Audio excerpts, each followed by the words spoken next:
Good afternoon, everyone. Thanks so much for being here. Today's NSE webinar is called NSE Credit Troubleshooting, Reducing Barriers to Academic Progress. I think for those of us that have worked with students doing NSE and study abroad, and um, there's often I would say misconception that doing something like this, study away, study abroad, could jeopardize the student's graduation plan. And I think that does mean sometimes students are reluctant even to pursue it or to investigate it as an option. So one of my goals on my campus is always to do broad-based marketing and advertising of NSE and say that this program really does work well for all students. Literally, I've had students from some of the most challenging departments in terms of credit transfer and things successfully participate in this program. It does take some work, take some relationship building with you and folks on campus, and also real concrete, clear instructions for your students on how to navigate that process. So that's what we're going to be focusing on today. I'm David Holliday, the NSE Vice President. I'm also the NSE Coordinator at the University of Minnesota. And I'd also like to introduce Emily Mason, who's going to co-present with me today. Emily, do you mind introducing yourself? Oh, hi, everybody. I'm Emily Mason, and I'm the NSE coordinator at Montana State University. And our NSE program is housed in academic advising. And I've been in this position since the spring of or summer of 2019. Wonderful, great. So as you all know, the NSE program, NSE coordinators are housed all across the university. About half of you are in study abroad, study away programs, and so you have the mechanisms and systems in place generally for helping students identify courses and programs that will keep them on track to graduate. We do have a handful of folks like Emily that are academic advisors who are managing the NSE program, and the rest of us are all over the place. I'm in service learning. There's NSE can be housed many different places. So, one thing that I'm leaning on Emily today is kind of to share her expertise as an academic advisor who also really understands the NSE program.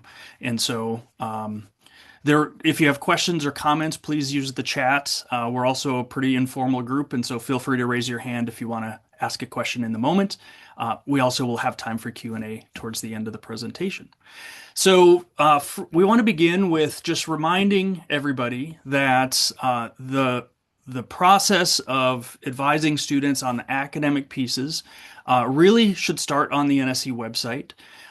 We have a brand new NSE website with new features and things that are being improved on a daily basis, literally. And so the first thing oftentimes students need to find are campuses that offer their particular major or minor or program of study that they're interested in. So when you're on the NSE website under Explore Campuses, you can scroll down here to Programs of Study, and there's a search bar here where a student can type in the name of their major or program of study.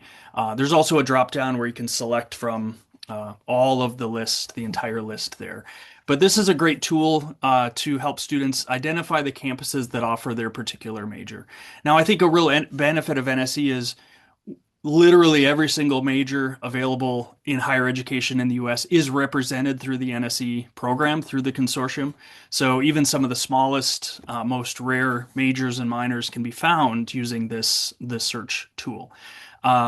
When I talk about NSE, I do tell students NSE can work for any major or minor on our campus. In reality, there are a couple of challenging departments. Nursing is one that's challenging. Education sometimes is challenging. Those departments, they may have really strict guidelines or state requirements that they have to fulfill. But again, as I said, in reality, NSE has worked for students from across my university. The next resource on the NSE website to know about yourselves, but also to walk students through or point students to, is the information that's available on every campus profile. So when you're looking at a particular campus, you can scroll down and you see an academics tab. That's the first tab because really academics is probably the most important thing for students to consider. And so every campus, we've asked that you provide access to your course catalog, your schedule of classes, if it is available in public, to anybody, as well as your majors and minors website. This is a new link actually that we added with the new website because I think sometimes students want to see the biology department at another university and learn more about research opportunities and course options and things like that. That sometimes is easier than navigating the course catalog. Now, a reminder also on the academics tab, you'll see closed programs. On most of our campuses, there are closed programs. These are departments that cannot accommodate NSE students. Students should not expect to get courses in closed programs. And also, we have restricted or limited programs. Now, this is a little bit broader. Sometimes campuses will indicate if a certain department has a higher GPA requirement. For instance, my business school requires a 3.0 GPA as opposed to the basic 2.5 GPA. Sometimes departments or sometimes campuses will list departments that have very strict prerequisites that are difficult to match or that have seats tend to fill up quickly in courses. So it's a heads up, a red flag to students saying, hey, you got to be a little more flexible with these departments. And then we also have the list of undergraduate majors open to NSE students. So when I first meet with a student, I navigate all of these sections of the website. And if they've identified a particular school they want to go to, we will look at that school's campus profile and we'll spend some time on this particular section. Next, it's important to explain to your outgoing students your campus process for evaluating NSE credit, for ensuring that students will stay on track. So Emily's going to take it over from here and talk about, address some of these answers or some of these questions from her perspective on her campus. Yeah. All right. So I'm sure it's going to be different at every different university. Just as an example, and students also like they're not going to really know who's evaluating what credits. So it's important to kind of know what your institution's process. For example, our registrar's office, they will be the ones evaluating any sort of general education course that a student is going to plans to take while on exchange. Their major or minor credits that they're going to take or the classes they're going to take, those would be evaluated and approved by their academic department. Electives would probably fall under at Montana State would probably fall under the same like academic department that the student is housed in based on their major. So it can be very confusing for students to know who's going to be approving what. So helping them understand that process is really important. And then how the NSE credits counts towards the GPA. For example, at MSU, those credits they come over. Students may have seen this if they have like AP credit that they transferred into MSU when to the school where they are. At MSU, it has a T, which is a transfer, and then it'll have the letter grade next to it. So it's a transfer credit in their grade. If a student goes on exchange and they send their transcript back and the transcript is evaluated, the grade will show up, but it's not calculated into their GPA. It may be different at other schools. Their grade may be calculated into the GPA. I'm not sure, but that's kind of how our process works. And some students are kind of relieved about that because they feel like they can maybe take their foot off the gas pedal a little bit and maybe not worry about A or B depending on what their plans are after college. So that some students are usually fine with the grades not being calculated into their GPA. And then another important thing is the semester credits versus the quarter credits.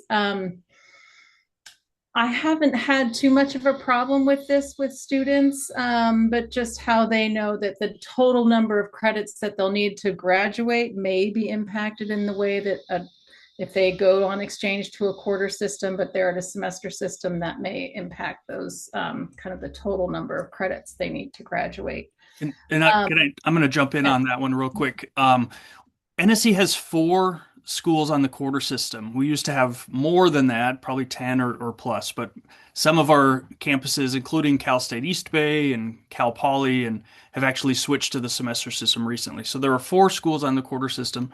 But yes, this is an important point to understand, probably with your registrar. It's common for quarter credits to transfer back to a semester school at 2/3 value.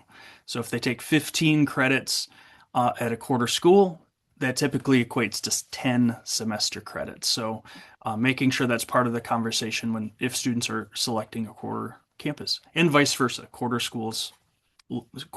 students looking at semester schools as well. Yeah.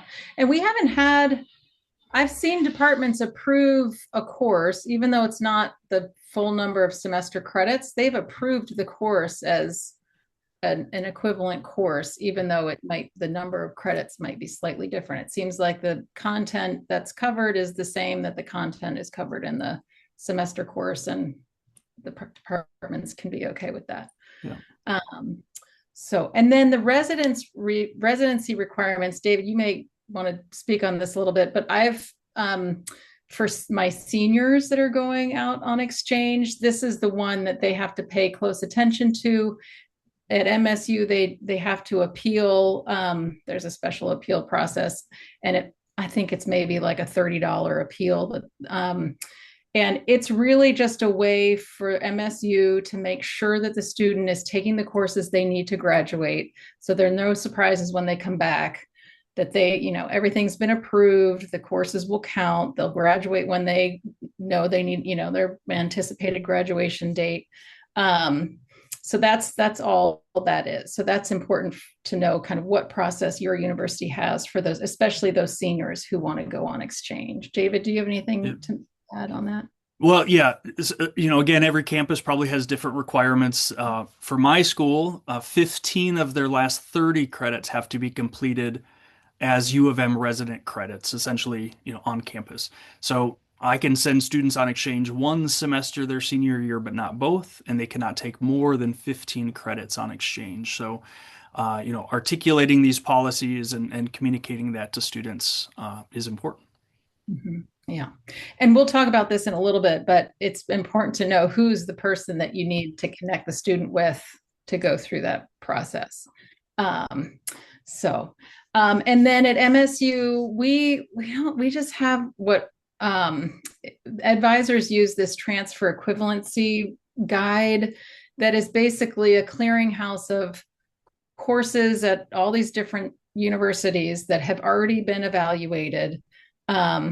So it is somewhat helpful, but it's not comprehensive. And so sometimes there's a course that a student might want to take that's not on there. And I always reassure them it doesn't mean that it doesn't count. It just means that it hasn't been evaluated yet. So we're going to have to spend a little time maybe getting a syllabus or something like that to see if the course will be approved by their department. Yeah, and I'll talk about this. I sent an email last week to the listserv about transferology. My campus uses transferology, and I think I got about 15 responses from other campuses as well. And what transferology is basically a database that keeps track of transfer credits approved by an institution. And so my students can log into transferology. We can look up every school in the US to see which courses have already been pre-approved for transfer to the U of M. Now, of course, this is for general transfer students who come to my campus, but also all of the NSE students are in there. And so that's been a really helpful tool for me to, even on the initial advising stage with students before they apply, show them there are dozens of courses already approved for transfer. We can see course equivalencies. We can see fulfilling specific U of M requirements regarding general education requirements and things like that. So it is a helpful tool, and I do realize not everybody has access to transferology. Campus likely has something in place that keeps track of approved transfer credits, if NSE credits are transfer. And so I'd encourage you to seek that out. Is whether that's managed by your registrar's office or your admissions office, as it is on my campus, that's a very helpful tool. And if you don't have access to that, or if your campus doesn't have one, you might want to start tracking that as you send outgoing NSE students. Start creating a database, even a spreadsheet of what courses they took and how they transferred back to your university. Yeah. Next up is the role of working with an academic advisor. Yes. So, since I'm an advisor, I have access to the students. We have a degree auditing software called DegreeWorks. And so when I meet with them, I'm able to have the tab, the NSE tab up so we can look at the different schools. And then I also have a tab up with their degree program and the courses that they need. So it's nice to have as an advisor, but the students can always bring their laptop and pull up their own, if you wouldn't have access to it, they could just bring their laptop and have it up there and, you could kind of take a look at it. So with will NSE fit into my graduation plan? I would have to agree with David. Like most of the time, it's going to work in some way.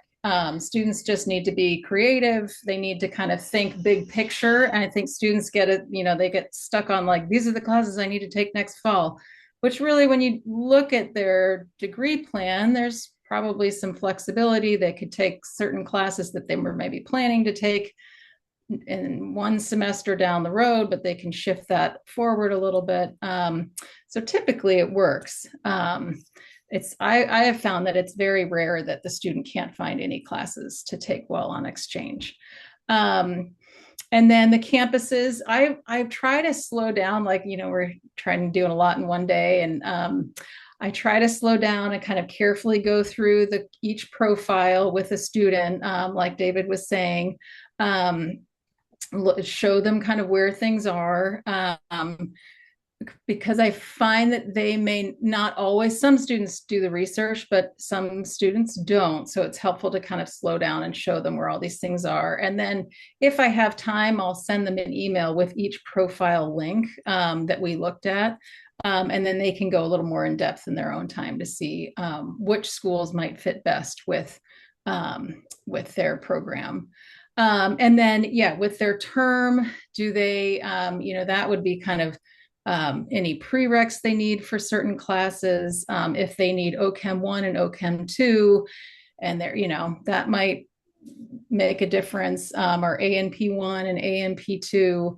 It's really those STEM classes that might be, or the STEM majors that are a little more prescribed, that may make going one semester better than another, fall or spring. And then, I think that we're all, we always say you need to be flexible with your courses. Students don't often want to be that flexible if they're going to a school like at MSU. They might want to come to MSU to take some ecology classes, which are those can be hard to get into. They're very high demand. So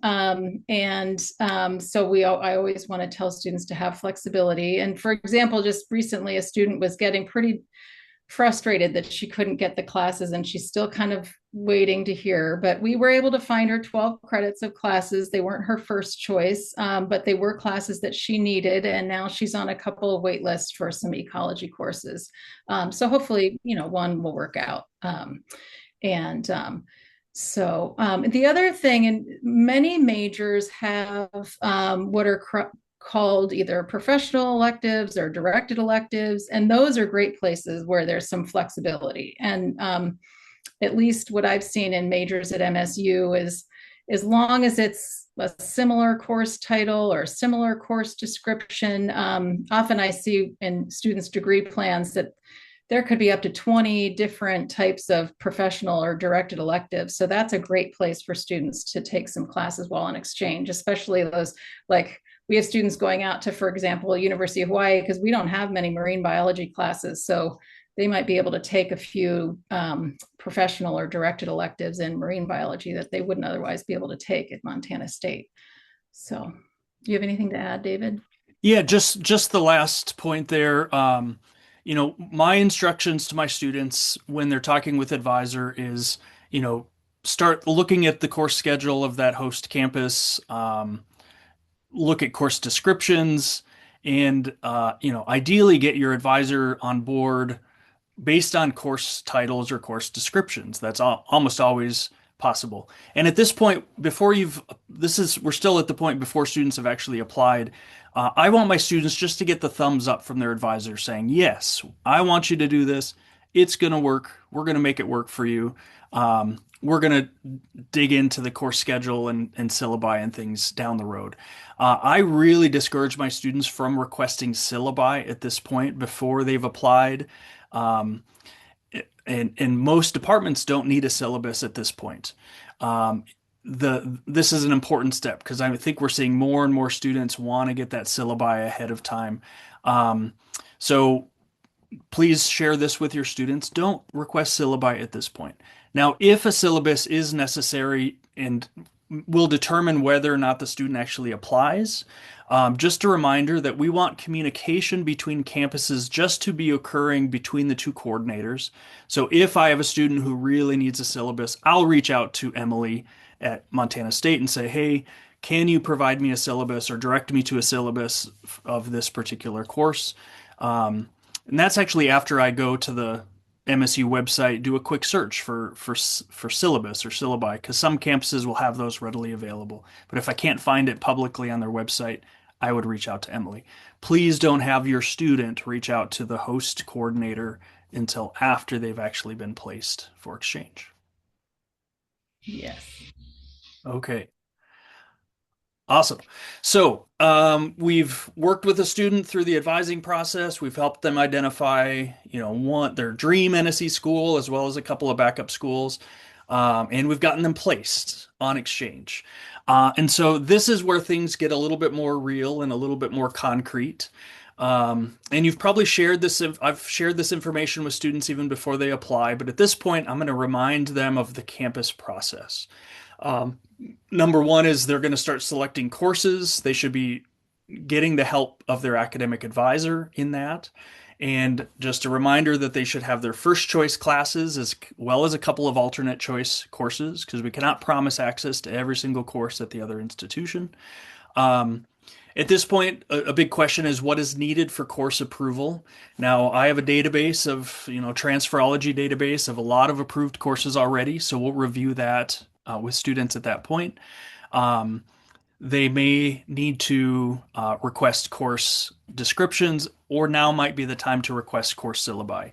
So right now, I'm working with my incoming students coming to my campus for fall 2026. Some of them are requesting syllabi at this point, and I'm happy, of course, to give them syllabi if it helps them register for classes and get those courses pre-approved. You also should make sure students understand the credit implications for financial aid and graduation requirements. So financial aid is key, of course. Students typically have to be enrolled full-time, 12 credits minimum for financial aid to be applied. And so remind them about how their registration and even adding and dropping classes after the start of class can affect their financial aid. But then also the graduation requirements. We do need to make sure students understand NSE credits ideally will keep them on track to graduate, but it does take some communication and it does take some work. And then this is a process that should be documented. Emily talked about you talked about, is it course degree works? I think that's what you said. Yeah. Mm-hmm. So I could put a note in the degree works to, that I met with the student about exchange, and these are the courses we talked about. So their advisor can go in and take that. Yeah. And my campus we have a very similar advising tool, communication tool called A+, where I do the same thing. I'm able to share communications that I've had with students, even copy and paste the emails that I'm sending and receiving from students. But especially when it comes to choosing courses and reminding them of the approval process, all of that is documented in our A+ software. I'm going to put a link in the chat here. This is an advising template that is available for any campus that does not have their own advising template. And this form allows students to select courses that want to take, as well as a couple of backup choices, and then document the conversation and document the approvals that they're receiving from their host campus. So this, or from their home campus, their advisor and others. So documenting that process, whether it's an electronic system like A Plus or DegreeWorks or a paper process, is going to be really key for your student to have success moving forward with NSE. Now, so again, and I share all of this information. I do an orientation session. I did that about 2 weeks ago with my outgoing students for fall. I'll do another session for spring semester. And that is the main process that I share with my NSE students is how are you going to be selecting courses to take on exchange? And then what is that course approval process like here at the U of M? So provide very clear and concise instructions to students regarding your campus processes. Now, on the flip side, many of you will be hosting incoming students. So your role as a host campus coordinator is laid out in this slide. Emily, can you talk about how you support those incoming students? Yeah, and so like I have in my profile, what I hope is pretty clearly written that what majors are limited, what's closed. We don't have a ton of closed programs and what's restricted. And sometimes if a student, there's maybe certain courses that are very difficult to get, but this is where like it might be hard to get a certain class or a certain ecology class, but a student could certainly take a chemistry or a physics or a math class that would keep them on track for their degree. So it might not be exactly what they want, but it will help them continue, kind of move forward and stay on track. And then also there's usually some confusion about the course catalog and the schedule of classes, and they can use the course catalog to see what classes are offered for certain majors, but those classes aren't always offered all the time. And so they'll send me their course recommendations for classes that are like just spring only or just fall only or offered every other semester, every other year. So I always, in my emails to them, like, here's the course catalog, here's the course schedule. You got to cross-reference and make sure that the class you think you want to take is actually being offered. And so those are two really important resources for the students to understand. I mean, higher ed is very confusing and it's different from department to department and office to office and campus to campus. So I don't expect them to know. So they just might need some help with navigating that. And then I send them kind of a long, registration instructions that are kind of, that can, it's a lot for them to kind of understand.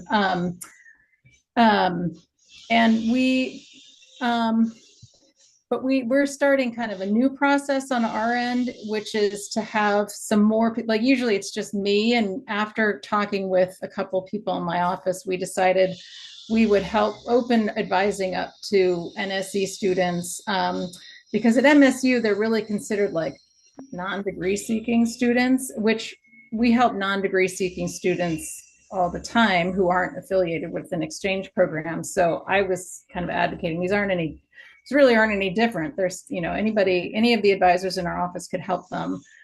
So if I'm not available, they could get some help with figuring out what prereqs do I need if I want to take chemistry, or what kind of math, and the advisor could explain that you need to be at a certain math level, and the math department needs to approve your math class if it's not already shown as equivalent.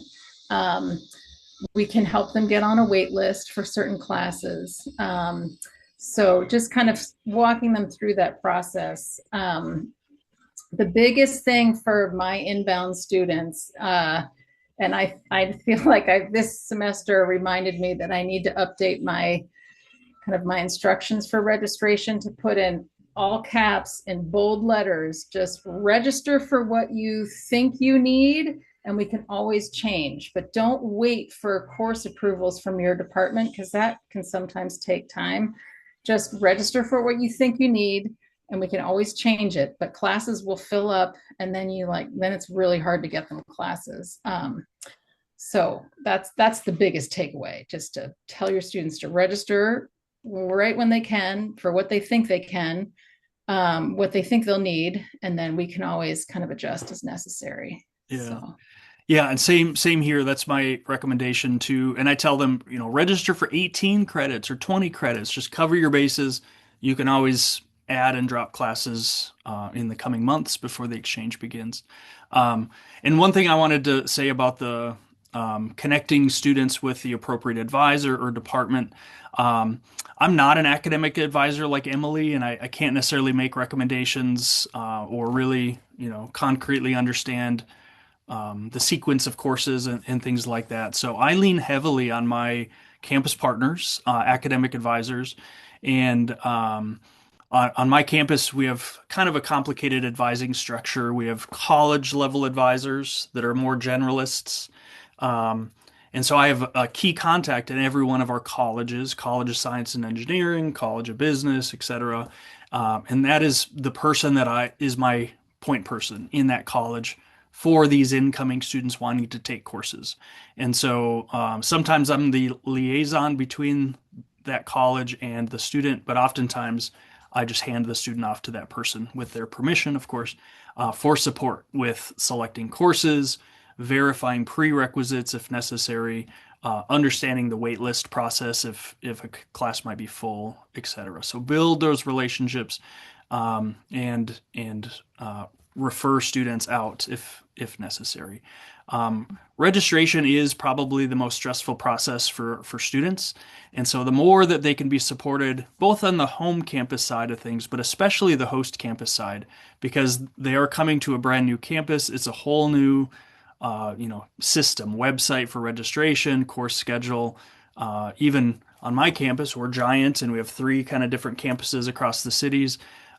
They really need their hands held when it comes to registering and knowing how much time they need to plan between classes and things like that. So provide that support to students.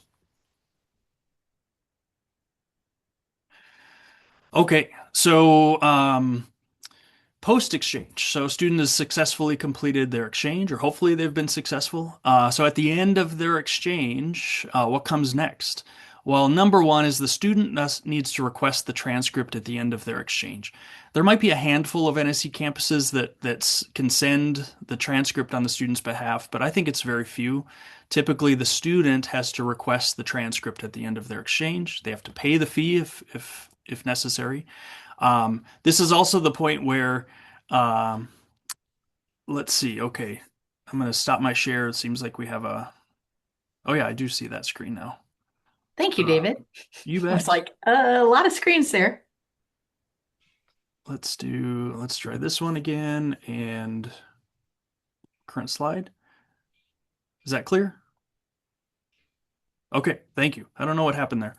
Um, so again, student has to request that transcript if they have a hold on their record or unpaid bills. Many of our campuses will hold the transcript. And so students have to resolve that hold or pay the bill in order to request the transcript. Um, that transcript goes back to the home institution. Make sure your student knows where that transcript should go, whether it should go directly to you, the NSE coordinator, if it needs to go directly to the registrar or to admissions, make sure they know where it needs to be sent. And then those NSE credits should be applied to the student's degree requirements. So, as Emily talked about, and on my campus too, NSE credits are transfer credits. So they're noted a little bit differently on the student's permanent record back here on the campus than regular resident credit. So make sure those credits are applied to the degree requirements. On my campus, sometimes students have to revisit that academic planning form or remind their advisor, hey, we talked about this course ahead of time. Here's your signature on this form that you approved this course. Please apply it to my degree requirement. Typically, that's all, again, handled internally directly between the advisor and the student. But occasionally, I'm called in for support because I keep a copy of that academic planning form, actually. Yeah, I do see a comment here. Oklahoma State doesn't withhold transcripts anymore. I know a lot of the California schools don't. I actually don't know what the percentage of campuses are. But students have to get that transcript at the end of their exchange, resolve holds or pay bills if applicable, and have those credits applied to their degree requirements. Now, this is one point, and we've talked a little bit about seniors on exchange earlier. I was pulled into a conversation with another campus that has a senior out on exchange, and right now, just now, they're figuring out that first of all, the academic calendars don't align, so they're going to be on exchange when they're supposed to walk at graduation. Well, that probably should have been something figured out ahead of time before they applied and actually were on exchange, not a month before they're supposed to walk. But when it comes to credits, this is an important conversation to have with seniors. They may actually have to, if they can get back to campus and walk during graduation and things like that, they may still have to wait a couple of weeks for their credits to actually be applied to their degree requirements. That delay is pretty common, I think. And so articulate or communicate with students about timing issues and potentially a slight delay in their graduation actually being processed. Or so wanted to mention that. I think that just happened again, didn't it? I can see it now on my screen. I jump in real quick, David. Yeah, go ahead. When for at MSU, and you all, each school is going to have a different process, but mine sounds similar to David's. Our registrar will be the one that gets kind of does the initial evaluation of credits when unless it's one of those gen ed requirements, and they'll put that in right away. But if it's anything for their major, it first shows up as elective credit, and the students always panic. But then that's just like the initial pass that the registrar office does. And then the advisor for their department will go in and make the exceptions and check all the boxes that were agreed upon before they went on exchange, so long as they filled out that academic advising agreement. But there is that little window where it's just showing up as elective, no boxes are checked, and the students kind of go into a tailspin. So just reassure them that, it's a process. It's just your advisor will need to go in and make all of those exceptions. And as long as you filled out the form and they signed it, everything's going to be fine. Yeah. Yeah. Thank you. That is very similar to my campus process as well. Some things are done kind of automatically when credits come in, as far as electives and even our liberal education requirements, those are approved and reviewed on the spot. But for major or minor courses, and especially course equivalencies, the departments actually have to go in and say, yes, this course counts towards this requirement. And that takes a little bit of time. So help students, remind students of that process. Sometimes the student may have to reach out to their advisor and say, hey, is this happening? Do you need anything else from me? But just to remind the advisor to go in and do that. All right. So, a couple of summer projects or late spring or summer projects that we came up with as well. And I'm sure many of you have this already in place, but number one is to document your course approval process for outgoing students. So I actually just redid my campus website regarding the credit approval process that students have access to all the time, and I direct them there if they come back to me with questions. And so document that process. Demystify the process is really key to get students applying and successfully participating in the program. Also develop those written instructions, registration instructions for incoming students. Those students need really concrete instructions as well on how they register. I do know there are some NSE campuses that handle the registration in-house or by the NSE coordinator, and that's a great service to provide, but many of us cannot do that. So make sure students know how to register on your campus. One thing is on my list to do, and I try to do this annually, but this summer I'm going to be meeting with academic advisors across my campus. Advisors are oftentimes there's kind of a rolling advisors as a high turnover position on our campus, especially the college level advisors. And so oftentimes there is a lot of retraining that happens every year with new advisors. But talk with them, and even your friends and veteran advisors.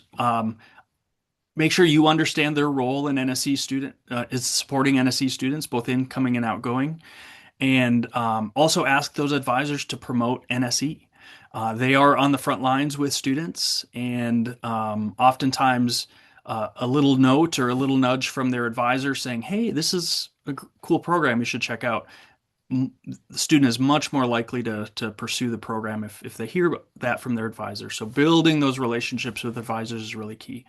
Um, and then one thing I encourage all of you to do is partner with 3 to 5 academic departments this next year. Um, yeah, there we go. Thanks, Kelly. Partner with 3 to 5 academic departments. I try to do this every year. I work with them to make sure they understand what NSE is, the benefits of it for their students. I work with them to identify a handful of NSE campuses that would be best suited for their students. And this has really been a key to some of my success in recent years with recruitment. I think looking at a list of 165 campuses can be a little overwhelming from students. So if their advisor, if their department says, "Hey, you can go to any of these schools, but we really would recommend these 5 schools," that can oftentimes really simplify that research process for students, and they can focus their efforts a little bit more. So work with the department to identify some of those campuses that they think would be best for their students. One thing that I have been doing this past year is I actually have a few departments that are pre-approving courses. So before they even have students participating in the program, they are identifying campuses and identifying particular courses that their students would want to take, and actually pre-approving those courses. And so Judy asked about this. How or why do you do this? So some of my departments can evaluate courses based on the course description, which is publicly available on all of our websites. And so they will actually pre-approve a course, and they will put it in transferology as an approved course by the biology department. Is the big one that I've been working with this year. Now, sometimes they will need a syllabus. And in that case, one of the advisors in my College of Biological Sciences actually is going through that legwork of trying to find syllabi available on campus websites and requesting it if it's not available publicly. So emailing the biology department and asking for recent syllabi for a handful of courses. And again, those are evaluated and pre-approved and put in transferology, that database that students can use when they're selecting courses.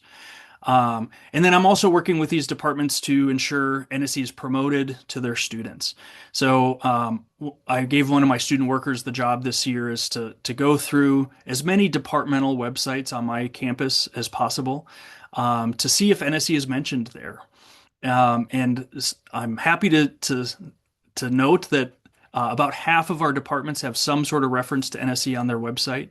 And specifically, whenever study abroad is mentioned, I really like for National Student Exchange to be mentioned on that same page or that same area. And that's usually my go-to. If they don't have a NSE presence on their website, hey, just add a little section to their study abroad site. Because I think all of our departments have a study abroad section of their website. So again, getting buy-in from these departments, building those relationships, asking them to help you help you promote NSE to their students. Emily, did you have any other summer projects in mind? Yeah, well, similar to kind of making those connections with academic advisors, I would I ask a lot of my registrar, and I ask a lot of the admissions office and student account. I mean, there are a lot of people I ask a lot of to keep the program alive and going. So I would just recommend those offices that you work with a lot. Maybe stop by, say hello, send them a little note, just thanking them for their help, and I think they just appreciate knowing that they're appreciated. And it just kind of greases the wheels for, when you need something, they're kind of happy to help. So I think the more you can kind of get out there and just talk to people, the better. And create, like David was saying, just establish those relationships, because that's really helpful. Yeah. Awesome. Wonderful. Well, that's the end of our presentation. We do have some time for Q&A. We came up with a few questions for you all. What do you or your students struggle with regarding the academic uh, component of NSE? Um, Another question is, are your campus partners, advisors, and faculty especially supportive of NSE? Have you gotten buy-in or pushback? How can NSE better support your students? And then if there's other questions as well. So feel free to unmute and ask any questions or make any comments that you have. We'd appreciate it. I will I start. just have a comment. So one of my students is going to be going to University of Alaska Fairbanks, and she's an aerospace and aerospace and mechanical engineering major. Hmm. And most engineering departments on campuses are not always easy to work with at the best of cases. But anyway, I had to request 9 syllabi Hmm. before our engineering department would evaluate those courses and everything. And just shout out to University of Alaska Fairbanks that I got those within 2 days. And I just got them back today and I've sent them on. So kudos.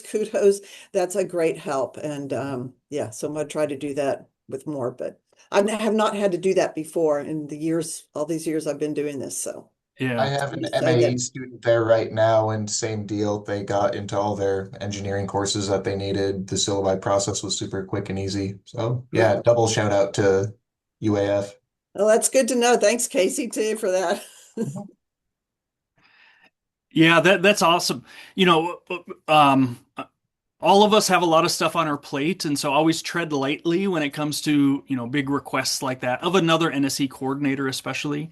I certainly have put forward those requests to coordinators as well. I sometimes also have just reached out to the department and said, hey, don't need to go into great detail about NSE and stuff, but can you send me recent syllabi for these courses? But yeah, that's great. And I wasn't sure. I was like, okay, do I reach out directly to the coordinator or do I try to reach out to the department? I was going to wait to see if I got a reply because the main coordinator Yeah. is out until the 23rd, but I got them back. And I just said that, you know, we had to have the syllabi because of the engineering department requested them. They won't evaluate or anything or let them take those courses. So, Yeah. Yep. I wanted to be upfront that I would, just not Uh, requesting syllabi for the fun of it, Yeah, so, and I think that exactly. helps a lot too. And because I know like our syllabi at OSU are not public record, Yep. they are considered, Proprietary, probably. thank you. Yes. Yeah. And so, I'm always very careful when I even ask for our because some others will ask for a syllabi. I'm always very careful and explain exactly why. Because I think if you're honest and you tell why, then they're more likely to help. Yep. Definitely. Yeah, Michael. Yeah, this is sort of a question, and a thing we've struggled with forever in terms of incoming students and registration. I'm going to have another meeting scheduled with our director of admissions to see if we can get them to do an admissions application. But currently, we're using a guest student or non-degree student application, which then creates serious problems for letting students self-register using we have a PeopleSoft system because the prerequisites are not embedded into the registration system. So if they're trying to get an advanced psychology course, for example, and I know that they've done intro to psych because I see it on the transcript, but our system doesn't recognize it because they're non-degree.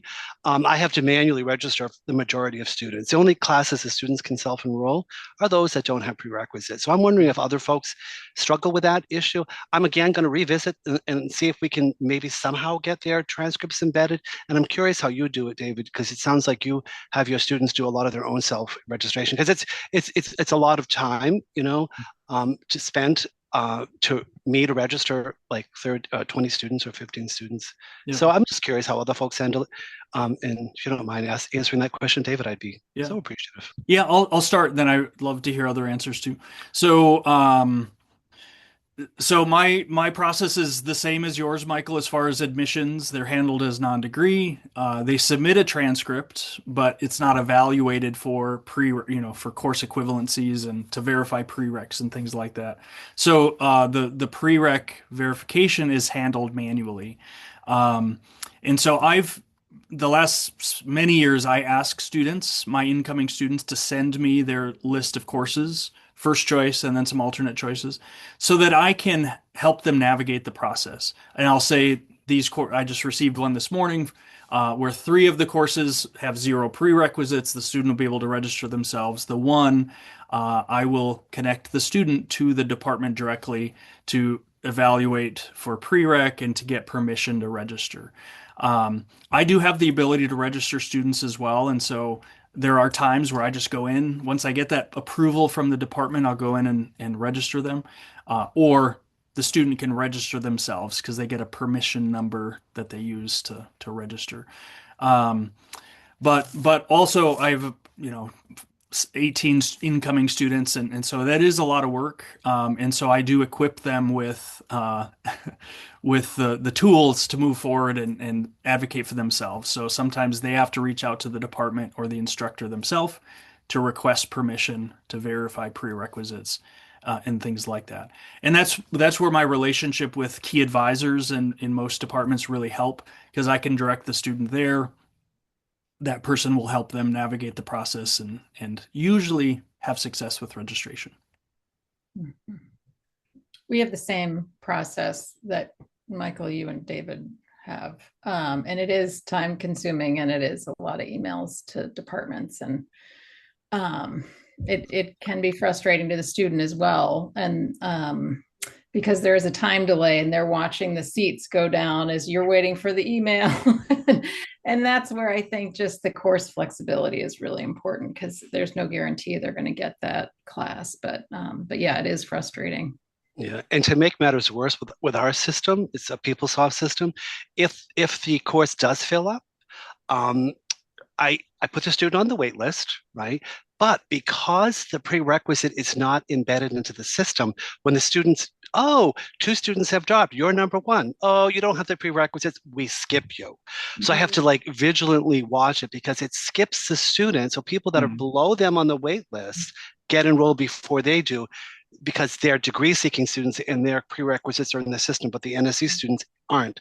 So I often send these very nicely worded emails to the department and say, oh, this student will be a wonderful pleasure to have in your class. Would you mind overriding the cap by one for this lovely student? And they usually do, but I had to really finesse that email over the semesters to make sure that they do that, because it's like a glitch in our system. You cannot. It's so frustrating because I see that there's a space and the space opened up, but the Wiser goes to number two. Our system's called Wiser, goes to number two and skips my student. So I'm also PeopleSoft, Michael, and again, I rarely will do it, but there are times where I just want to register the student, and there is a way to request, to submit the registration request, and there's a little box that you can click that says override prerequisites. I do that all the time. You do that all the time. Yeah. So, but that works for me. Once I verify they have the prerequisite, I don't do it without verifying that. No, and I can override capacity as well, but I got my hand slapped for doing that once, because our faculty staff union says the capacity is 25. I'm not taking 26 without my permission. I'm like, okay, sorry about that. I did that once as well. One and only time. Yeah. Yeah. Go ahead, Hope. I was just going to say I'm a PeopleSoft campus as well. And yeah, definitely don't raise capacities. That's a lot of contract issues there. But I also have to reach out to departments for prereqs and everything. And since you're doing that anyway, I get permission codes from the faculty. And so when either the students are registering themselves, or if you're putting them into the classes, putting them on the wait lists, you can put in the permission code so then it won't skip over them when it's their turn to get off the wait list. Yeah. I like that idea, Hope. That's a good idea. Yeah. Do they readily give them to you, all faculty, or you get hesitation from some? I mean, we send them an email that says, these are the classes that we need permission codes for. Here are the prereqs. Here are how they meet the prereqs. And so it's all laid out, and usually, yeah, they're very readily. There's a couple departments that have a couple classes that are more protective of, and they want their students to register first, but otherwise, yeah. Thank you.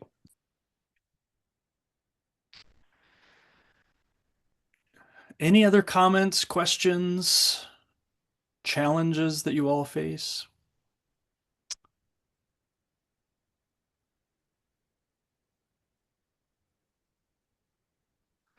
I think this has come up a lot in the session, but the idea of building relationship across campus can really help.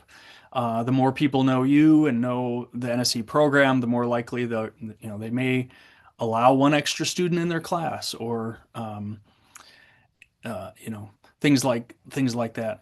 The other thing is the level of support, and I think this maybe generation of students maybe need a little bit more support than previous generations. I don't know.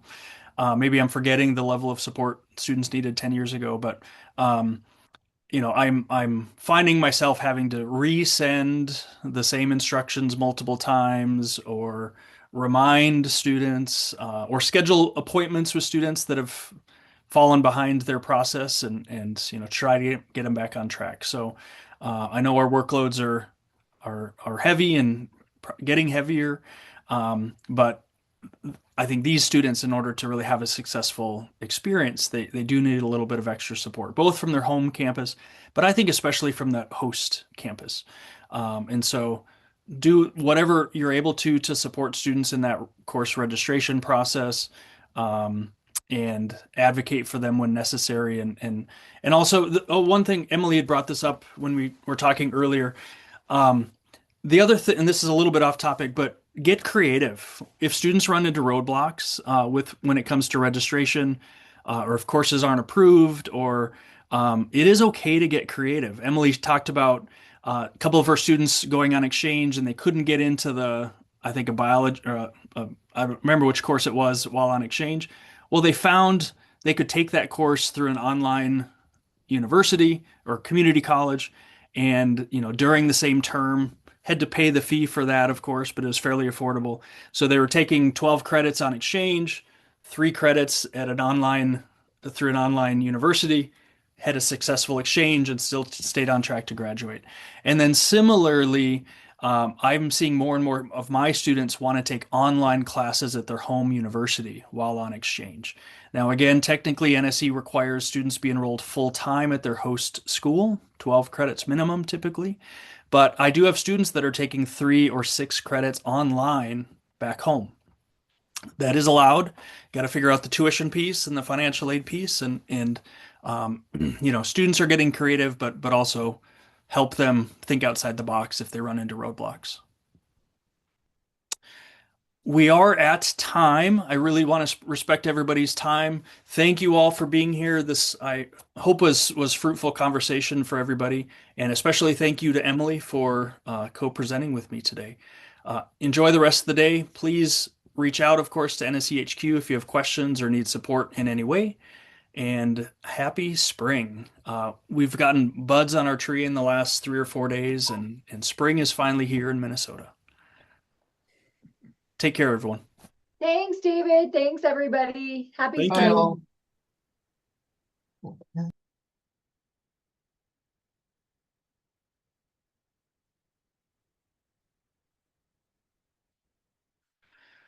Cool. good. Thanks for being here. You bet. Thanks. All right.